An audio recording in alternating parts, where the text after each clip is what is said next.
Salam Bapak Ibu yang dikasih oleh Tuhan. Sore hari ini saya mau berbagi satu bagian firman Tuhan bagi Bapak Ibu sekalian. Kiranya firman ini memberkati kita semua. Kita akan merenungkan dari kitab Yeremia pasal yang ke-19 ayat 1 sampai 15.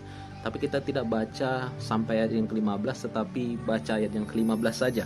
Dikatakan demikian dalam firman Tuhan. Beginilah firman Tuhan semesta alam, Allah Israel, sesungguhnya aku akan mendatangkan ke atas kota ini dan ke atas segala kota sekitarnya seluruh malapetaka yang telah kukatakan akan menimpa mereka, sebab mereka berkeras kepala dan tidak mendengarkan perkataan-perkataanku.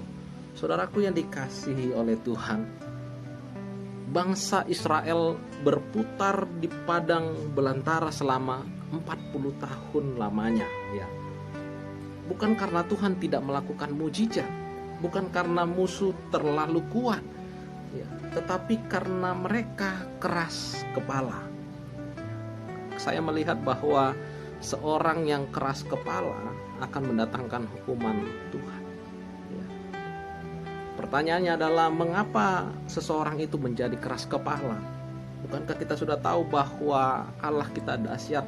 Bukankah kita sudah tahu bahwa Allah kita luar biasa?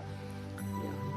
Tetapi mengapa sampai ada orang yang keras kepala? Ya. Yang pertama adalah karena tidak tahu diri. Yang pertama adalah karena tidak tahu diri. Saudaraku yang terkasih, seseorang yang keras kepala tidak mengingat bahwa dia diciptakan dari debu tanah, ya. Sementara Allah kita adalah Allah segala Allah, ya. Tuhan di atas segala Tuhan, Raja di atas segala Raja, Allah yang menciptakan kita dan yang mencurahkan darahnya bagi kita, ya. Allah kita adalah Allah yang mengutus malaikatnya untuk menyertai langkah kita. Alkitab berkata, satu rambut pun tidak akan jatuh ke tanah tanpa seizin Tuhan. Menyadari kasih Allah yang besar ini, kalau kita masih tetap keras kepala, maka kita bukan lagi tidak tahu malu, tetapi tidak tahu diri, ya. Harusnya ketika menyadari kasih Allah, kita malu kalau tidak melakukan seperti yang Tuhan kehendaki dalam hidup kita. Kita malu kalau dalam proses Tuhan kita masih hidup memberontak, ya, dan tidak mau diatur oleh Tuhan. Jadi kenapa sampai sekarang ada orang yang keras kepala? Karena tidak tahu diri, ya. Yang kedua adalah karena tidak menyadari akan kasih Allah. Saudaraku yang terkasih, segala sesuatu Tuhan sudah kerjakan dengan baik, dengan luar biasa dalam hidup kita.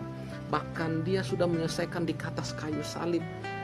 Dia berkata sudah selesai. Artinya semua harga dosa, semua kutuk, semua penyakit, semua penderitaan sudah diselesaikan oleh Yesus di kayu salib. Bahkan Yesus berkata, aku datang untuk memberi domba-dombaku dan hidup dalam berkelimpahan.